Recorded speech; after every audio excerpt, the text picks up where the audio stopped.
오늘의 제1독서는 사도행전의 말씀입니다. 그 무렵 대사제가 사도들을 신문하였다. 우리가 당신들에게 그 이름으로 가르치지 말라고 단단히 지시하지 않았소? 그런데 보시오. 당신들은 온 예루살렘에 당신들이 가르침을 퍼뜨리면서 그 사람의 피에 대한 책임을 우리에게 씌우려 하고 있어. 그러자 베드로와 사도들이 대답하였다. 사람에게 순종하는 것보다 하느님께 순종하는 것이 더욱 마땅합니다. 우리 조상들의 하느님께서는 여러분이 나무에 매달아 죽인 예수님을 다시 일으키셨습니다. 그리고 하느님께서는 그분을 영도자와 구원자로 삼아 당신이 오른쪽에 들어 올리시어 이스라엘이 회개하고 죄를 용서받게 하셨습니다. 우리는 이 일의 증인입니다.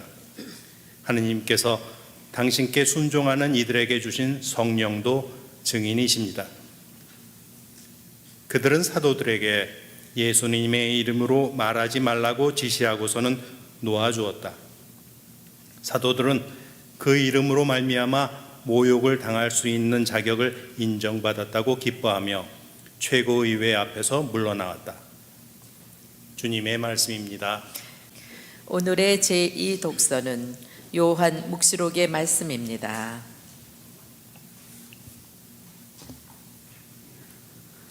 나 요한은 어자와 생물들과 원로들을 에워싼 많은 천사들을 보고 그들의 목소리도 들었습니다.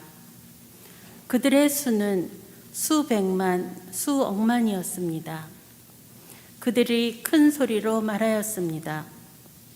살해된 어린 양은 권능과 부와 지혜와 힘과 영예와 영광과 찬미를 받기에 합당하십니다. 그리고 나는 하늘과 땅 위와 땅 아래와 바다에 있는 모든 피조물, 그 모든 곳에 있는 만물이 외치는 소리를 들었습니다. 어좌에 앉아 계신 분과 어린 양께 찬미와 영예와 영광과 권세가 영원 무궁하기를 빕니다. 그러자 네 생물은 아멘 하고 화답하고 원로들은 엎드려 경배하였습니다. 주님의 말씀입니다. 주님께서 여러분과 함께 또한 사도의 영과 함께 요한이 전한 거룩한 복음입니다. 주님 영광 받으소서. 그때 예수님께서는 티베리아스 호숫가에서 다시 제자들에게 당신 자신을 드러내셨는데 이렇게 드러내셨다. 시몬 베드로와 쌍둥이라고 불리는 토마스, 갈릴레아 카나 출신 나타나엘과 제베데의 아들들, 그리고 그분의 다른 두 제자가 함께 있었다. 시몬 베드로가 그들에게 나는 고기 잡으러 가네 하고 말하자 그들이 우리도 함께 가겠소 하였다. 그들이 밖으로 나가 배를 탔지만 그날 밤에는 아무것도 잡지 못하였다. 어느덧 아침이 될 무렵 예수님께서 물가에 서 계셨다. 그러나 제자들은 그분이 예수님인 줄을 알지 못하였다. 예수님께서 그들에게 얘들아 무얼 좀 잡았느냐 하시자 그들이 대답하였다. 못 잡았습니다. 예수님께서 그들에게 이르셨다. 그물을 배 오른쪽에 던져라. 그러면 고기가 잡힐 것이다. 그래서 제자들이 그물을 던졌더니 고기가 너무 많이 걸려 그물을 끌어올릴 수가 없었다. 예수님께서 사랑하신 그 제자가 베드로에게 주님이십니다 하고 말하였다. 주님이시라는 말을 듣자 옷을 벗고 있던 베드로는 겉옷을 두르고 호수로 뛰어들었다. 다른 제자들은 그 작은 배로 고기가 든 그물을 끌고 왔다. 그들은 무태에서 100m쯤밖에 떨어져 있지 않았던 것이다. 그들이 무태 내려서 보니 숯불이 있고 그 위에 물고기가 놓여있고 빵도 있었다. 예수님께서 그들에게 말씀하셨다. 방금 잡은 고기를 몇 마리 더 가져오너라. 그러자 시몬 베드로가 배에 올라 그물을 무트로 끌어올렸다. 그 안에는 큰 고기가 153마리나 가득 들어 있었다. 고기가 그토록 많은데도 그물이 찢어지지 않았다. 예수님께서 그들에게 와서 아침을 먹으라 하고 말씀하셨다. 제자들 가운데에는 누구십니까 하고 감히 묻는 사람이 없었다. 그분이 주님이시라는 것을 알고 있었기 때문이다. 예수님께서는 다가가셔서 빵을 들어 그들에게 주시고 고기도 그렇게 주셨다. 이렇게 예수님께서는 죽은 이들 가운데서 되살아나신 뒤에 세 번째로 제자들에게 나타나셨다. 그들이 아침을 먹은 다음에 예수님께서 시몬 베드로에게 물으셨다. 요한의 아들 시몬아, 너는 이들이 나를 사랑하는 것보다 더 나를 사랑하느냐? 베드로가 예, 주님, 제가 주님을 사랑하는 줄을 주님께서 아십니다 하고 대답하자 예수님께서 그에게 말씀하셨다. 내 어린 양들을 돌보아라. 예수님께서 다시 두 번째로 베드로에게 물으셨다. 요한의 아들 시몬아, 너는 나를 사랑하느냐? 베드로가 예, 주님, 제가 주님을 사랑하는 줄을 주님께서 아십니다 하고 대답하자 예수님께서 그에게 말씀하셨다. 내 양들을 돌보아라. 예수님께서 세 번째로 베드로에게 물으셨다. 요한의 아들 시몬아, 너는 나를 사랑하느냐? 베드로는 예수님께서 세 번이나 나를 사랑하느냐 하고 물으심으로 슬퍼하며 대답하였다. 주님, 주님께서는 모든 것을 아십니다. 제가 주님을 사랑하는 줄을 주님께서는 알고 계십니다. 그러자 예수님께서 베드로에게 말씀하셨다. 내 양들을 돌보아라. 내가 진실로 진실로 너에게 말한다. 내가 젊었을 때에는 스스로 허리띠를 메고 원하는 곳으로 다녔다. 그러나 늙어서는 내가 두 팔을 벌리면 다른 이들이 너에게 허리띠를 메어주고서 내가 원하지 않는 곳으로 데려갈 것이다. 예수님께서는 이렇게 말씀하시어 베드로가 어떠한 죽음으로 하느님을 영광스럽게 할 것인지 가르치신 것이다. 이렇게 이르신 다음에 예수님께서 베드로에게 말씀하셨다. 나를 따라라. 주님의 말씀입니다. 그리스도님 찬미합니다. 예, 우리 그리스도교 신앙, 우리가 어떻게 하느님의 현존을 체험하면서 신앙생활을 할 수 있을까? 이것이 제일 중요한 것이죠. 예수님, 부활하신 예수님을 우리가 어떻게 일상 안에서 체험하면서 살아갈 수 있을까? 그냥 교리 속에만 계시는 분이 아니고 저 멀리 하늘나라에만 계시는 분이 아니라 우리가 신앙생활 하면서 일상 안에서 어떻게 하느님을 체험하고 부활하신 예수 그리스도를 체험하면서 살아갈 수 있을까 하는 것이 우리 신앙의 핵심에 들어가는 것이죠. 바로 그것이 하느님을 체험하는 것이 하느님 나라를 체험하는 것이고, 이런 하느님 나라 체험들이 쌓이고 쌓여서 우리가 그 완성을 우리가 사후에 우리가 기대하는 것이 우리 그리스도교 신앙인 것입니다.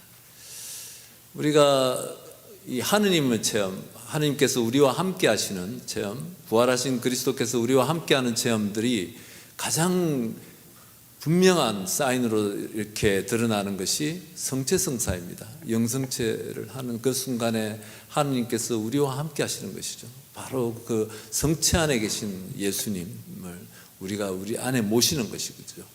그리고 이러한 성체성사의 정신을 우리가 일상 안에서 남을 위해서 그 희생하는, 남을 위해서 나누는 그 삶들이 곳곳에서 이렇게 펼쳐지게 되죠. 우리가 그때마다 예수님의 현존, 부활하신 예수님을 체험하는 것입니다.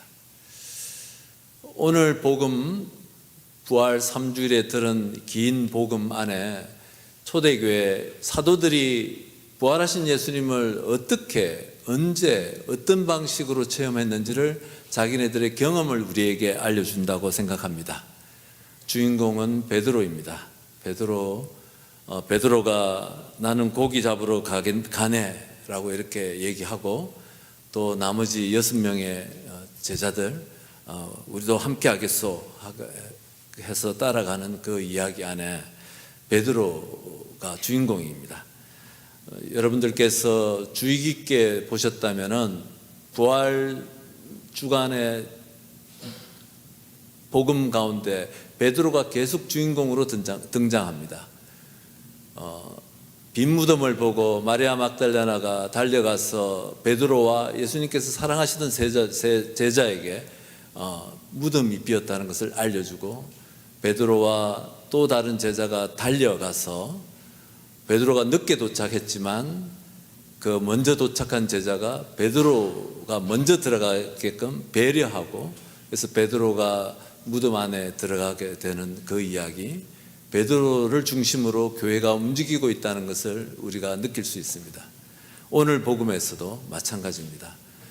베드로가 이 흠많고 부족한 베드로이죠.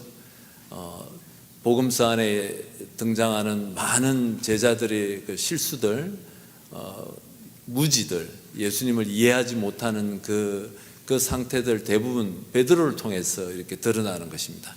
이 부족하지만 모자르지만 또 예수님을 3번이나 모른다고 부인한 베드로지만 그 베드로가 고기 잡으러 가자고 하니까 다른 동료들이 믿어주고 함께 해주고 지지해주고 하면서 그 고기 잡으러 가는 이야기입니다. 복음서에 유다인 그리스도인들을 상대로 쓰여졌다라고 알려진 마테오 복음서에 베드로가 예수님을 3번을 부인할 때 3번째 부인은 이렇게 얘기하는 것이죠. 나는 저들과 한패가 아니고 그것이 거짓이라면 내가 1000벌을 받겠다, 이런 말을 합니다. 유다인들에게는 하느님을 걸고 맹세하는 것은 금기사항인 것이죠. 이렇게까지 베드로는, 복음서가 전해주는 것은 베드로가 부족하고 흠 있는 사람이라는 것을 얘기하는 것입니다. 그 베드로,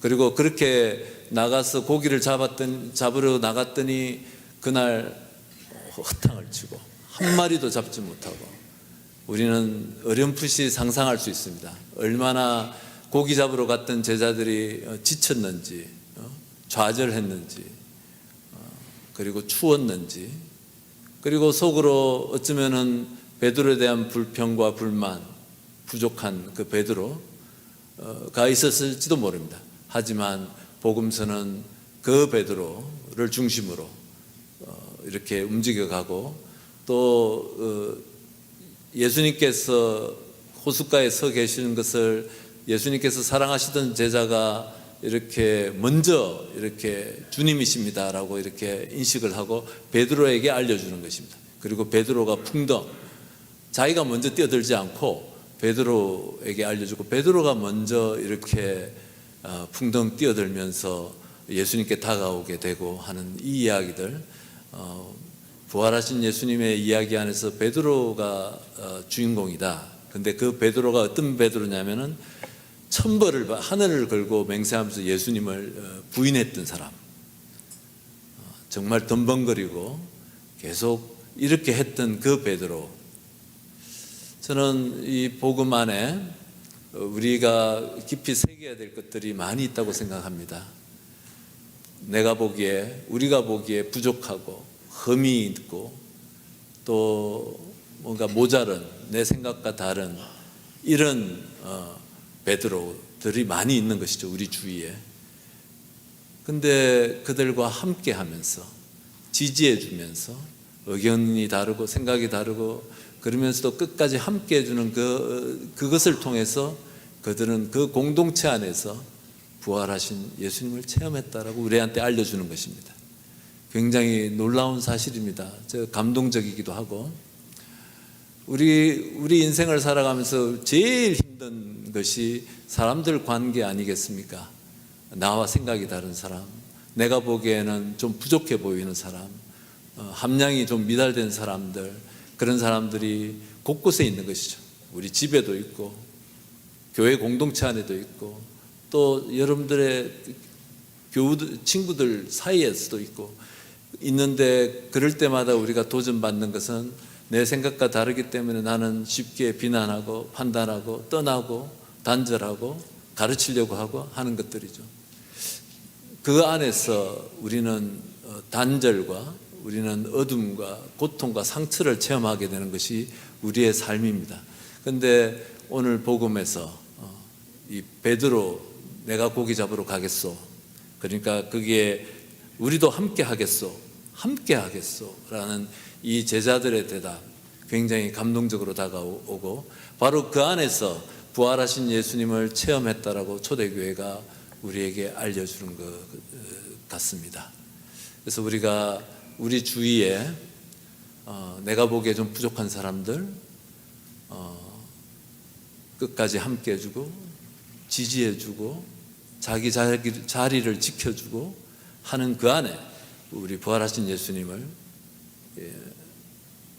하느님을 우리가 체험할 수 있을 것이라고 복음서는 우리에게 알려주고 있습니다.